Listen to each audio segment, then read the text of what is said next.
This is a cultural video outside of Jamaica. People may find it hard to understand these lingo that our Jamaican parents used.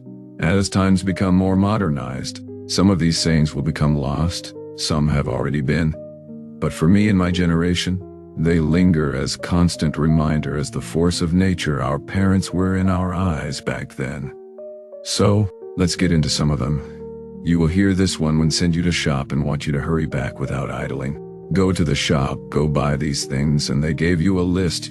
You had to remember it all in your head because of this. I developed a very good memory. There was no note.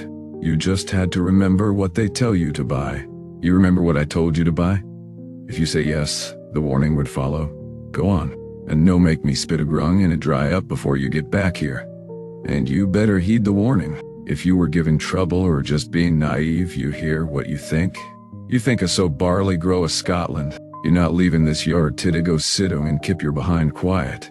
And if you even attempt to defend your point, you will hear your backside get rusty, you start smell your crotches.